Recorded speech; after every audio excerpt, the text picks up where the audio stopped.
मैं Adil, MSc physics PGT Delhi public school. हमने गर्मियों की छुट्टी से पहले आपके 12th क्लास के फिजिक्स का पहला chapter electric charges and field हम पढ़ा चुके थे। अब हमें जो चैप्टर पढ़ाना है वो है दूसरा चैप्टर, लेकिन आज का जो हमारा ये लेक्चर है बेस्ड ऑन वो सिर्फ ये है कि हम दूसरा चैप्टर ना पढ़ाने के बजाय आज पहले चैप्टर को एक बार फिर से हम एक्सप्लेन कर दें, ताकि आपके दिमाग पे एक बार फिर से आ जाए सारे फिगर, और उसके बाद नेक्स्ट लेक्चर से हम सेकंड चैप्टर जो है शुरू करेंगे। हमने ये सारी टॉपिक आपको पढ़ाई होगी, इन सारे टॉपिक के वीडियो आपको अपलोड करके यूट्यूब पे ऑलरेडी है, आप उसे देख सकते हैं। यहाँ मैं रिवीजन के लिए सिर्फ जो है एक बार शुरू कर रहा हूँ, इसलिए मैं डिटेल में नहीं बताऊंगा, बस आपको रिवाइज करा दूंगा कि कौन कौन सी टॉपिक हमने आपको पढ़ाई थी और कौन कौन से बेसिक इंपॉर्टेंट फार्मूले थे। इस सिलसिले में हम आपको बता दूं कि ये चैप्टर जब शुरुआत हुआ था तो हमने बताया था कि इलेक्ट्रिक चार्जेस यानी जो चार्ज है उसके बारे में पढ़ना है। तो कुछ छोटी सी टॉपिक थी, चार्ज की प्रॉपर्टी वगैरह, जिसमें हमने कंजर्वेशन ऑफ चार्ज बताया था, क्वांटाइजेशन बताया था। तो ये सारी बहुत आसान इजी टॉपिक थी। जो मेन इंपॉर्टेंट टॉपिक इसका पहला शुरू हुआ उसका नाम था कूलॉम्स लॉ, कि दो चार्जेस के बीच में जो फोर्स लगता है वो कितना लगता है। तो उसके लिए हमने कहा था कि जो फोर्स का फार्मूला है कूलॉम्स लॉ ने दिया था वो दिया था F = 1/4 pi epsilon not Q1 Q2 by r²। ठीक है, यहां जो है एक कांस्टेंट है ये 1/4 पाई एप्सिलॉन नॉट K, जिसमें एप्सिलॉन नॉट परमिटिविटी है और K क्या है, डाइलेक्ट्रिक कांस्टेंट है। देखिए ये जो फार्मूला लिखा गया है वो लिखा गया है एयर के लिए। किसके लिए लिखा गया है? एयर के लिए। अगर इस फार्मूले को ये जो फार्मूला है वो मीडियम के लिए लिखा गया है। इस फार्मूले को अगर आप एयर के लिए लिखेंगे तो जो डाइलेक्ट्रिक कांस्टेंट है उसकी वैल्यू रख देंगे, और डाइलेक्ट्रिक कांस्टेंट की जो वैल्यू होती है एयर के लिए वो 1 होती है। तो अगर आप इस पूरे मीडियम वाले फार्मूले को आप स्पेशल केस एयर के लिए, जो कि हमारे सिलेबस में ज्यादातर यूज होगा एयर के लिए ही, उसे यूज करना चाहते हैं तो K की वैल्यू 1 रख देंगे, तो बच जाएगा कांस्टेंट आपका 1/4 पाई एप्सिलॉन नॉट। और जो बचा हुआ कांस्टेंट है 1/4 पाई एप्सिलॉन नॉट, इसकी जो वैल्यू होती है वो होती है 9 × 10⁹। ये पिछले लेक्चर में मैंने आपको बताया भी होगा, बहुत इजी हो जाती है। तो जनरल फार्मूला तो ये रहा, लेकिन एयर के लिए फार्मूला करना है तो क्या करना पड़ेगा, K को 1 करना पड़ेगा, और जो वैल्यू आएगी वो आएगी इस पूरे कांस्टेंट की 9 × 10⁹ Q1 Q2 by r²। Force की वैल्यू यूनिट आप जानते ही हैं, न्यूटन होता है। तो ये पहला बेसिक इंपॉर्टेंट फार्मूला था जिसे हम कहते हैं कूलॉम्स लॉ के नाम से।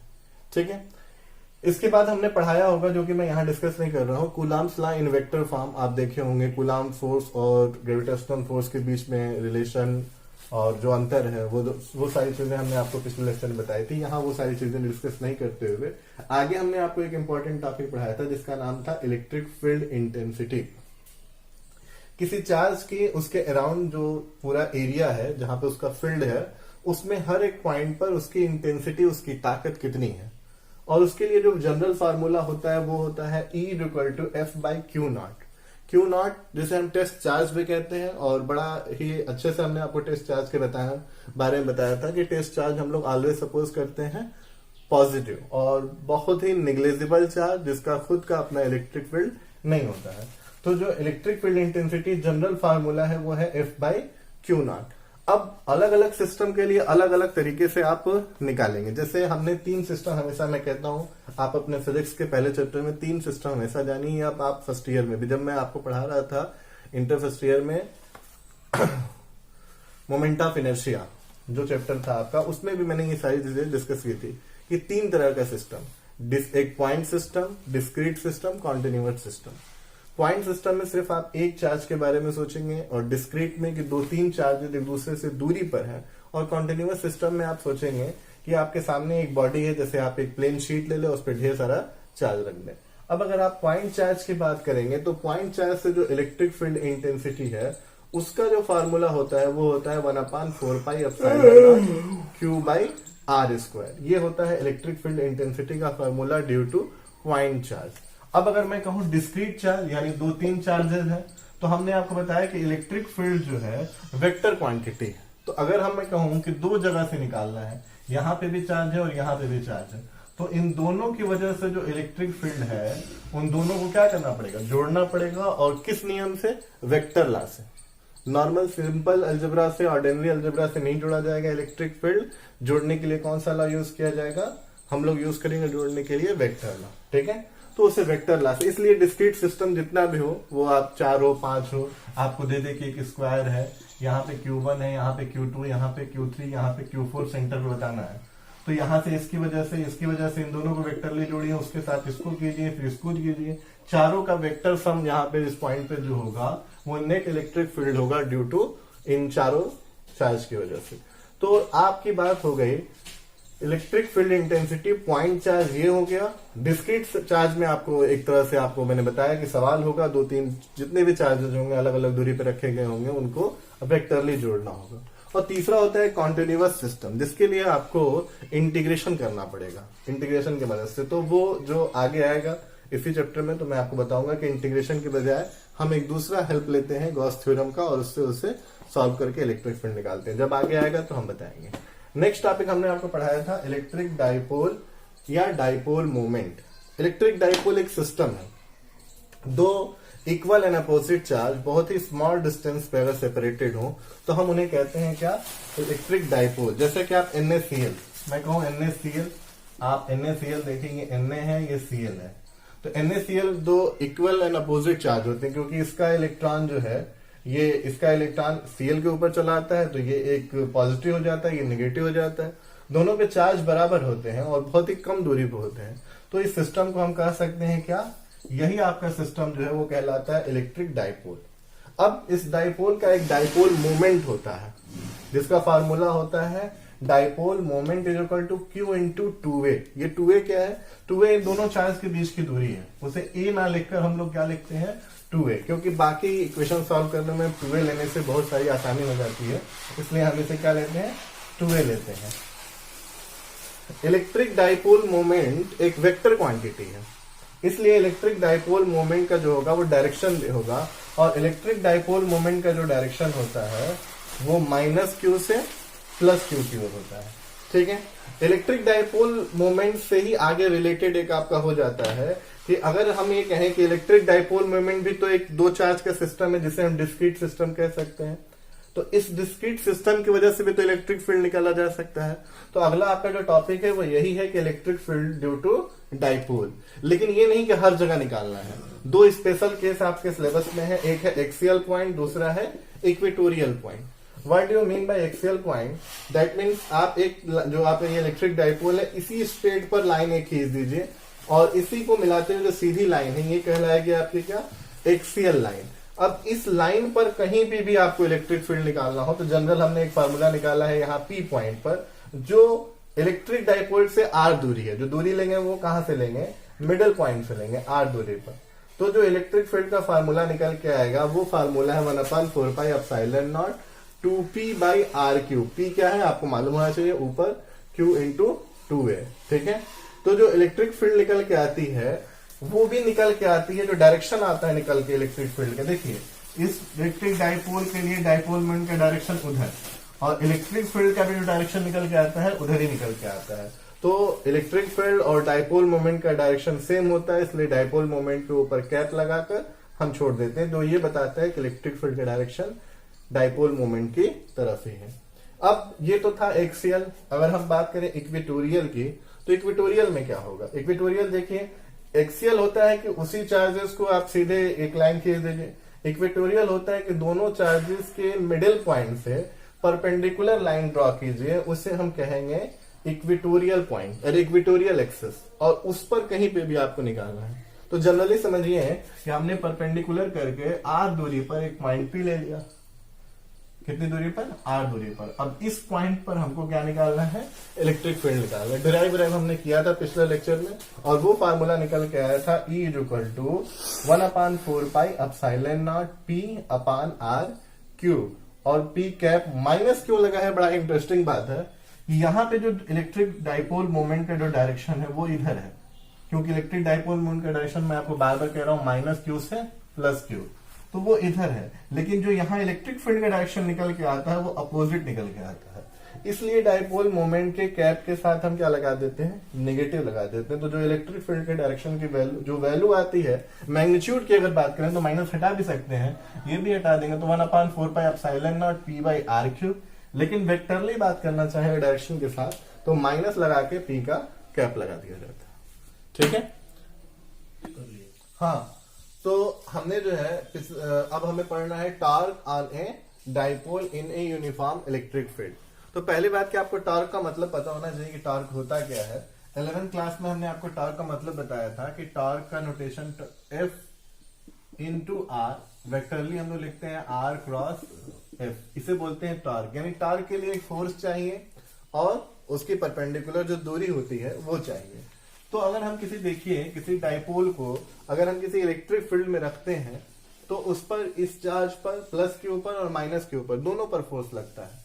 प्लस के ऊपर इलेक्ट्रिक फील्ड के डायरेक्शन में फोर्स लगता है और माइनस के ऊपर इलेक्ट्रिक फील्ड के अपोजिट लगता है। दोनों फोर्स की वैल्यू बराबर होती है तो जो फोर्सेस होते हैं इस सिस्टम पे नेट, वो कट के जीरो हो जाता है। यानी डाइपोल पे इस समय जो नेट एफ है वो क्या है, जीरो है। नेट एफ जीरो होने से ये आगे पीछे मोशन तो नहीं करेगा बट ये अपनी जगह घूम तो सकता है अगर टॉर्क हो तो टॉर्क के लिए आप, ठीक है, ये डेरिवेशन हमने किया होगा, आप देखे होंगे ध्यान से। तो अब आप इस पे टॉर्क लगने वाला निकालेंगे तो आप आर क्रॉस एफ करेंगे।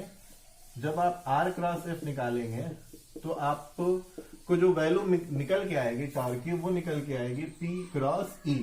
तो जो इलेक्ट्रिक डाइपोल है वो अगर इलेक्ट्रिक फील्ड में हो, वो भी कैसा electric field, uniform electric field, तो जो आपके टॉर्क की वैल्यू होती है वो होती है पी क्रॉस ई होती है। इसके बाद हमने आपको पढ़ाया था इलेक्ट्रिक फील्ड लाइन पे चर्चा की थी खूब सारी, वो चर्चा फिर से मैं दोबारा नहीं कर रहा हूं अपना डिटेल में। मैंने बताया था इलेक्ट्रिक फील्ड लाइन अगर एक दूसरे से इक्वल डिस्टेंस पर हो, बराबर हो, तो यूनिफॉर्म इलेक्ट्रिक फील्ड को शो करती है। जहां डेंसिटी ज्यादा है इलेक्ट्रिक फील्ड की वहां इलेक्ट्रिक फील्ड की वैल्यू ज्यादा होती है इंटेंसिटी, और जहां दूरी पर हो वहां इलेक्ट्रिक फील्ड की इंटेंसिटी कम होती है। और हमने बताया था कि दो इलेक्ट्रिक फील्ड लाइन एक दूसरे को कभी भी काट नहीं सकते हैं। ऐसा नहीं कि एक इलेक्ट्रिक फील्ड लाइन ऐसा और एक ऐसा, क्योंकि जहां कट करेंगे वहां पे जो पॉइंट होगा उस पॉइंट पे जो टेंजेंट खींचेंगे तो दो टेंजेंट आएगा, और इलेक्ट्रिक फील्ड के किसी पॉइंट पर दो डायरेक्शन एक ही साथ पॉसिबल नहीं होता, इसलिए इलेक्ट्रिक फील्ड लाइन एक दूसरे को कभी भी कैंसिल नहीं करती है। ये तो हो गया इलेक्ट्रिक फील्ड लाइन के बारे में। और भी बहुत सारी चर्चा थी अलग अलग सिस्टम का इलेक्ट्रिक फील्ड लाइन का, हमने आपको वीडियो में ही पढ़ाया था, और अगर आप चाहें तो बुक से ऐसे लोरा में दिया भी हुआ है, आप वो सारे फिगर भी देख सकते हैं। इसके बाद हमने आपको बताया था इलेक्ट्रिक फ्लक्स। इलेक्ट्रिक फ्लक्स क्या होता है, इलेक्ट्रिक फ्लक्स के बारे में हमने बार बार कहा था बच्चों से, मैं कहता भी हूँ। Electric flux basically represent the energy जो उस एरिया से पास हो रही है इलेक्ट्रिक फील्ड के फॉर्म में, उसे हम कहते हैं इलेक्ट्रिक फ्लक्स। या एक और आपकी किताब में जो डेफिनेशन लिखा होता है वो होता है किसी एरिया से इलेक्ट्रिक फील्ड लाइन परपेंडिकुलर जितनी पास करे उसे हम कहते हैं इलेक्ट्रिक फील्ड, और उसे हम कहते हैं इलेक्ट्रिक फ्लक्स। तो जो इलेक्ट्रिक फील्ड लाइन इस एरिया से परपेंडिकुलर पास करे, तो दिखाई तो इलेक्ट्रिक फील्ड लाइन हमें देती है नहीं, तो हम काउंट कैसे करेंगे। डेफिनेशन तो हमने बना दिया कि इस एरिया से जो परपेंडिकुलर इलेक्ट्रिक फील्ड लाइन पास कर रही है उसके जो नंबर होते हैं उसे हम इलेक्ट्रिक फ्लक्स कहते हैं। बट हम उसे काउंट कैसे करेंगे जब वो दिखता ही नहीं है, तो हमने उसे निकालने का मेथड बदला, और मेथड ये है कि निकालने के लिए जो फार्मूला यूज होता है वो होता है EA into cos theta, where theta क्या होता है, एंगल होता है इलेक्ट्रिक फील्ड और एरिया वेक्टर के बीच। याद है आपको, हमने पिछले लेक्चर में बताया था जब गर्मियों की छुट्टी से पहले कि एरिया स्केलर नहीं होता है, वेक्टर होता है, और उसका जो डायरेक्शन होता है वो परपेंडिकुलर टू द सरफेस होता है। ठीक है, तो जो आपका इलेक्ट्रिक फ्लक्स का फार्मूला आया EA कॉस थीटा है। फिर एक बहुत ही इंपॉर्टेंट थ्योरम जिसे हम कहते हैं गॉस थ्योरम, उसको हमने बताया। गॉस थ्योरम क्या कहता है, गॉस थ्योरम कहता है कि किसी भी क्लोज लूप में, किसी भी तरह का क्लोज लूप हो, ये क्लोज लूप हो, ऐसे ये क्लोज लूप या क्लोज एरिया हो, सॉरी, किसी भी तरह का क्लोज सरफेस एरिया हो, जैसे आपका एक स्फेरिकल सेल ले लीजिए फॉर एग्जांपल, और उसके अंदर मान लीजिए क्यू चार्ज है, नेट की बात कर रहे हैं, क्यू इन, तो इस पूरे जो आपका जो स्फेयर है, सॉलिड स्फेयर, उससे जो आपका फ्लक्स होगा वो होगा Q बाई एप्सिलॉन नॉट, यानी नेट चार्ज इनसाइड द, ठीक है, और upon epsilon naught is equal to the flux associated with that surface area. ठीक है ना, किसी भी क्लोज ऑफ एरिया ले लीजिए, जैसे आप एक क्यूब ले लीजिए, क्या ले लीजिए आप, एक क्यूब, ये आपका एक क्यूब हो गया। और सोचिए कि इस क्यूब में मैं कहूं कि अगर चार्जेस है 3Q, ठीक है, तो इससे एसोसिएटेड फ्लक्स कितना होगा, तो आप कहेंगे 3Q बाई एप्सिलॉन नॉट। एक और मजेदार इंपॉर्टेंट क्वेश्चन देख लीजिए जो बोर्ड एग्जाम में अक्सर पूछे जाते हैं। कहा जाता है कि मान लीजिए आपके पास एक स्फेरिकल सेल है, अंदर इलेक्ट्रिक डाइपोल है, क्या है, डाइपोल है, तो इससे एसोसिएटेड फ्लक्स कितना होगा। तो देखिए हमने बोला था यहाँ पे क्यू इन से मतलब हमारा नेट है, तो एक बात बताइए, ये प्लस और ये माइनस, अगर नेट निकालेंगे तो कितना आएगा, 0, तो 0 बाई समथिंग 0, तो फ्लक्स कितना होगा, 0, क्योंकि नेट चार्ज इनसाइड द क्या है, 0 है, इसलिए आपका फ्लक्स क्या आएगा, 0 आएगा।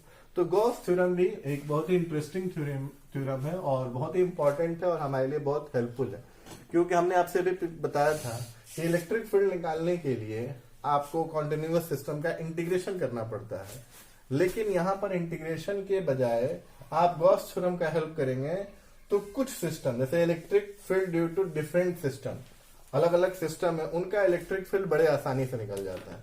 ये सारे डेरिवेशन हमने आपको बताया भी थे, उसमें 2-3 जो इंपॉर्टेंट है मैं आपको दिखा दूं। Due to infinite straight wire, अगर एक इनफाइनाइट स्ट्रेट वायर है तो उसके आसपास जो इलेक्ट्रिक फील्ड का फार्मूला है वो होता है lambda upon 2 pi epsilon naught r. Lambda क्या है, linear charge distribution, Q by L. Lambda क्या है, Q by L, linear charge distribution आपको बताया गया था। ये R दूरी पर P पॉइंट है, तो इलेक्ट्रिक फील्ड का फार्मूला हो गया lambda upon 2 pi epsilon naught r. अच्छा, दूसरा क्या है, ड्यू टू इनफाइनाइट शीट, एक इनफाइनाइट शीट हो तो उससे जो इलेक्ट्रिक फील्ड का फार्मूला होता है P दूरी पर या R दूरी पर, वो होता है sigma upon 2 epsilon R. Sigma क्या है, surface charge density, Q by A, इसको आप एप्सिलॉन नॉट इंटू ए ये भी लिख सकते हैं।